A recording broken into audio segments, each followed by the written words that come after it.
नमस्कार है दोस्तों, छत्तीसगढ़ न्यूज अपडेट में तो आइए जानते हैं आज की प्रमुख बड़ी खबरों को फटाफट। तो वीडियो में अंत तक बने रहना दोस्तों। तो पहली बड़ी खबर है, साय कैबिनेट में नए के साथ पुराने चेहरे भी होंगे। दिल्ली से लौटकर बोले विष्णुदेव, जल्द होगा विस्तार, किसानों को धान का 3100 भुगतान करेंगे।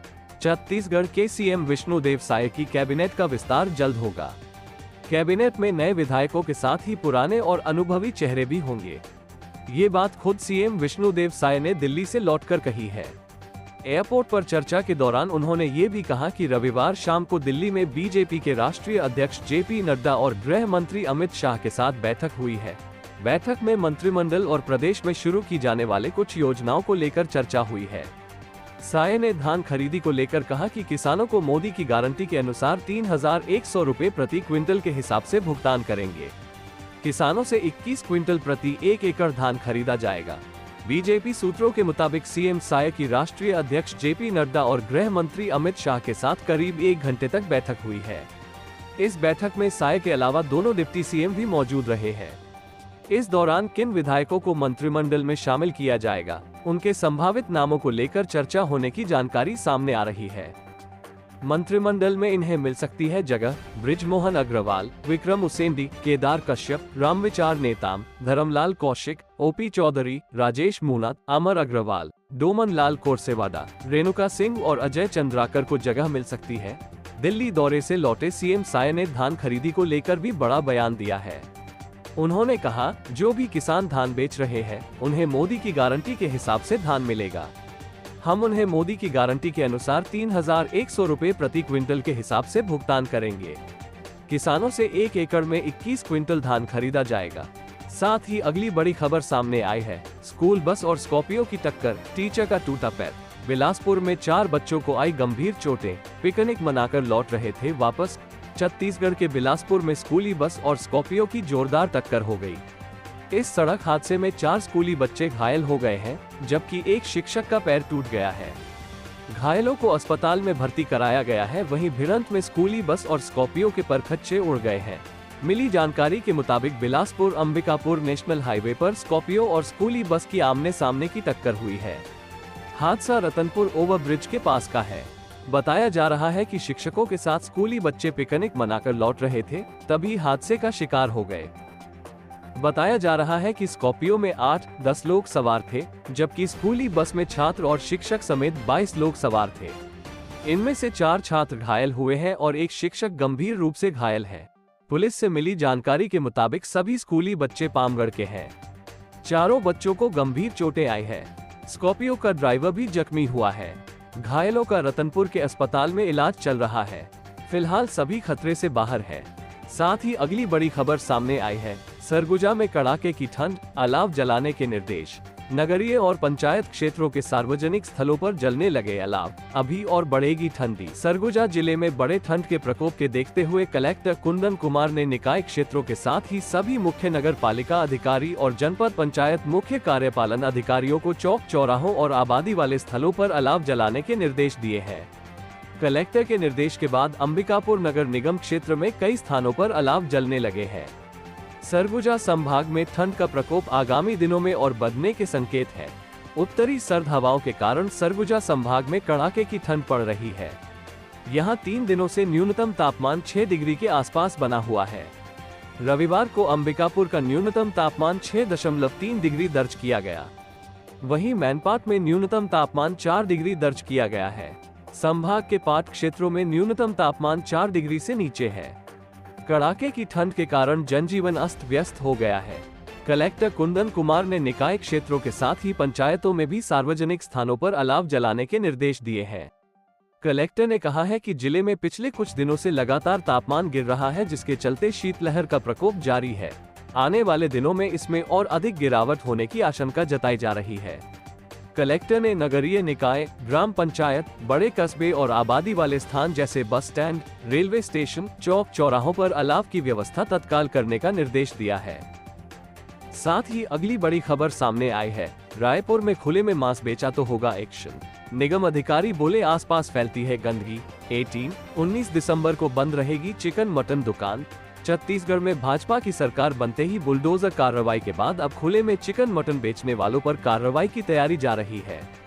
रायपुर नगर निगम के जारी किए गए प्रेस नोट के मुताबिक सोमवार से निर्धारित जगह के अलावा कहीं भी मांस मटन की बिक्री करने वालों पर निगम प्रशासन कार्रवाई करेगा। रायपुर नगर निगम ने चिकन मटन बिक्री करने वाले लोगों को चेतावनी दी है कि चिकन मटन को ढक कर रखा जाए, अगर ऐसा नहीं किया गया तो एक्शन लिया जाएगा।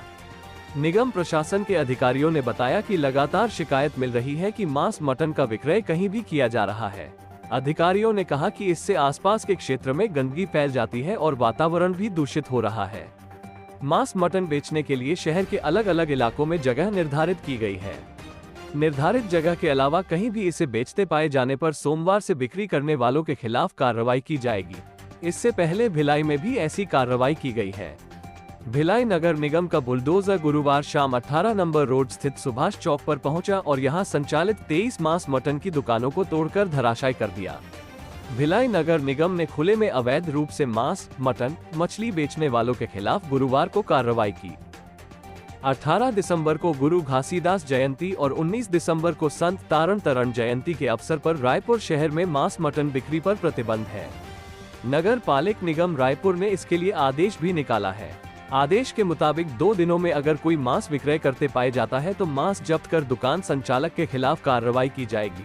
इसी के साथ ही अगली बड़ी खबर सामने आई है।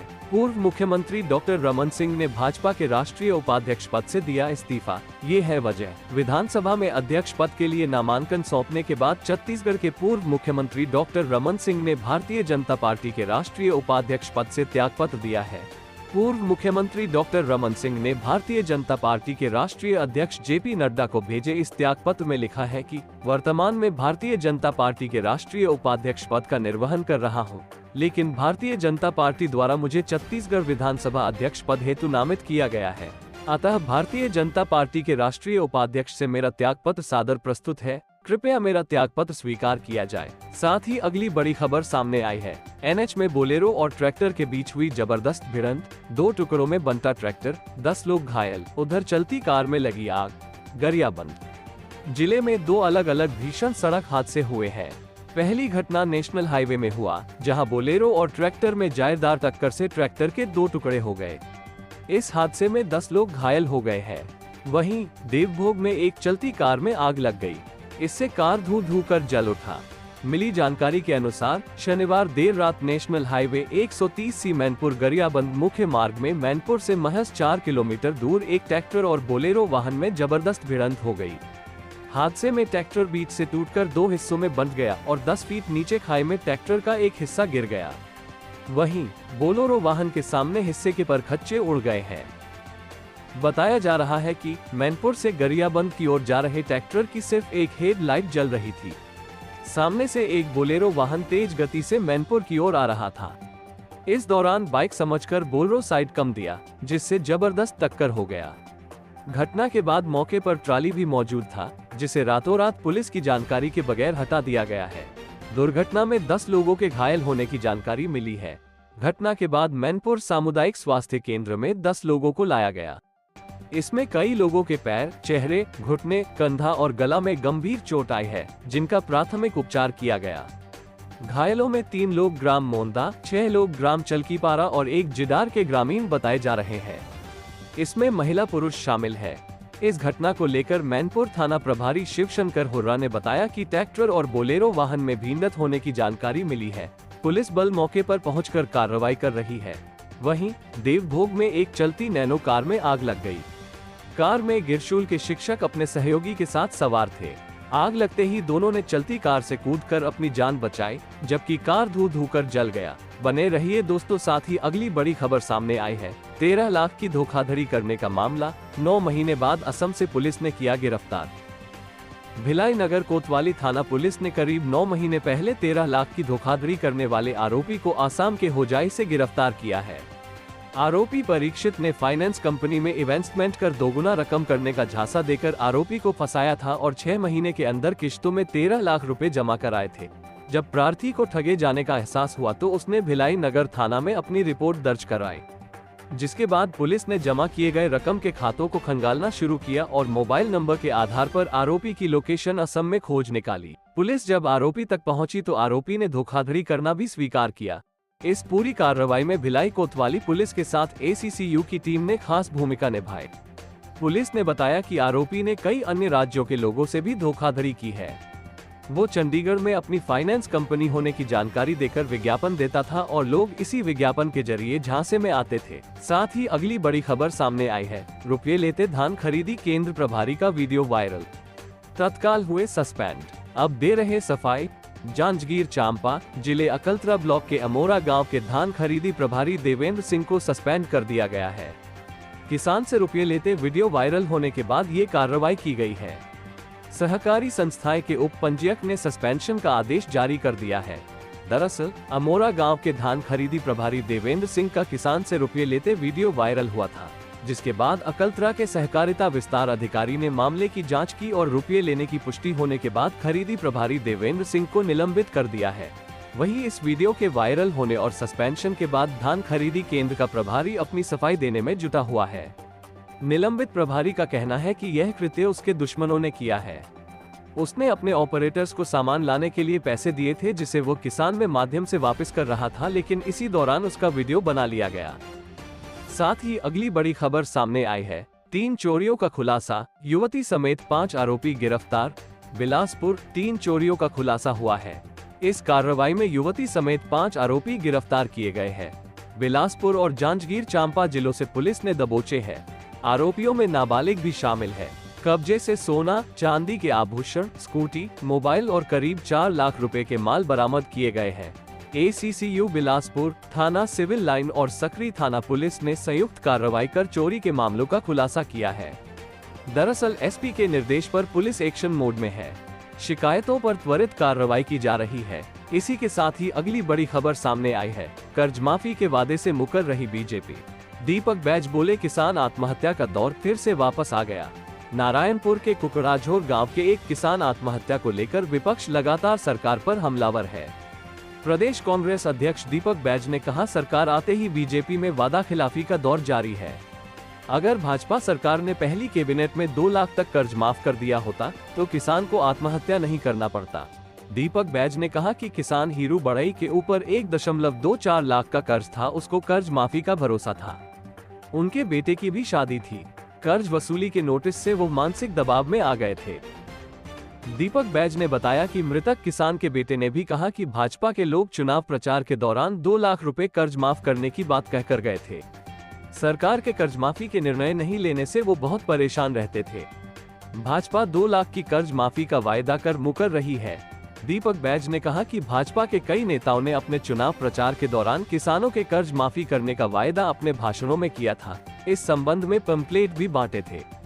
उप मुख्यमंत्री विजय शर्मा का चुनाव प्रचार का वीडियो भी सोशल मीडिया में वायरल है, जिसमें वे 2 लाख कर्ज माफी का वायदा कर रहे हैं। उन्होंने चुनाव के दौरान प्रदेश की जनता से अनेक जगह सभाओं में वादा किया है कि भाजपा की सरकार बनने पर 2 लाख तक सारे बड़े और छोटे किसानों का कर्जा माफ किया जाएगा।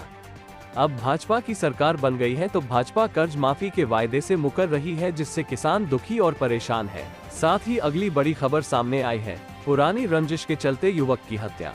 रेलवे क्रॉसिंग के पास ईंट पत्थर से कुचलकर उतारा मौत के घाट। दुर्ग जिले में कुछ लोगों ने पुरानी रंजिश के चलते एक युवक को मौत के घाट उतार दिया। आरोपियों ने पहले से प्लानिंग के तहत युवक को देर शाम रेलवे क्रॉसिंग के पास रोका। उसके बाद ईंट पत्थर से उसके ऊपर इतना वार किया कि उसकी मौत हो गई। दुर्ग पुलिस मामले की जांच में जुटी है। दुर्ग कोतवाली पुलिस से मिली जानकारी के मुताबिक घटना रविवार देर शाम बघेरा रेलवे क्रॉसिंग के पास की है। यहाँ बेलदार पारा हनुमान मंदिर के पास बघेरा निवासी रॉकी देशमुख 24 साल को पुरानी रंजिश के चलते कुछ आरोपियों ने मौत के घाट उतार दिया। आरोपियों ने पहले तो रॉकी को रोका और उसके साथ गाली गलौज शुरू कर दी। जब रॉकी ने उनका विरोध किया तो उन्होंने उसे जान से मारने की बात कहते हुए पास पड़े ईंट और पत्थर से उसके ऊपर कई वार किए। इससे रॉकी लहूलुहान होकर वहीं गिर गया। काफी मात्रा में खून बह जाने से और गंभीर चोट आने से उसकी वहीं पर मौत हो गई। इसके बाद आरोपी वहां से भाग गए। सूचना पाकर कोतवाली पुलिस वहां पहुंची। पुलिस ने शव को पोस्टमार्टम के लिए जिला अस्पताल भेजा। पुलिस ने मामले की जांच शुरू कर दी है। दुर्ग CSP मणिशंकर चंद्रा ने बताया कि उन्होंने आरोपियों और मृतक की पहचान के लिए आसपास के लोगों से पूछताछ की। मृतक की पहचान होने के बाद आरोपी की पहचान करने में पुलिस को आसानी हो गई है। पुलिस का कहना है कि उन्हें घटनास्थल पर लाठी डंडे भी पड़े मिले हैं। इससे साफ है कि आरोपी युवक की हत्या की प्लानिंग से आए थे। पुलिस आरोपियों की पहचान के लिए सीसीटीवी फुटेज भी खंगाल रही है। जल्द ही आरोपियों को गिरफ्तार कर लिया जाएगा। साथ ही अगली बड़ी खबर सामने आई है। कमाने आया था, अब घर नहीं जाने दे रहे। यूपी में बंधक छत्तीसगढ़ के 15 पहाड़ी कोरवा मजदूर। युवक बोला पैसे नहीं दे रहे। सरगुजा के मैनपाट के 15 युवा मजदूरों को उत्तर प्रदेश के बागपत में बंधक बनाए जाने का वीडियो सामने आया है। वीडियो में युवक बता रहा है कि उन्हें न तो पैसे दिए जा रहे हैं और न ही वापस भेजा जा रहा है। मजदूरों की इस हालत को लेकर परिजन भी परेशान है। वीडियो वायरल होते ही सरगुजा जिला प्रशासन सक्रिय हो गया है। कलेक्टर का कहना है कि 1-2 दिन में मजदूर अपने घर आ जाएंगे। जानकारी के मुताबिक मैनपाट के सुपलगा गांव के 15 युवकों को 5 महीने पहले मजदूरी कराने के नाम पर दिल्ली ले जाया गया था। वहां से उन्हें यूपी के बागपत ले जाया गया। यहां सभी को अलग अलग जगहों पर गन्ने के खेतों में काम करने के लिए लगा दिया गया। इनमें से ज्यादातर मजदूर विशेष संरक्षित पहाड़ी कोरवा जनजाति के हैं।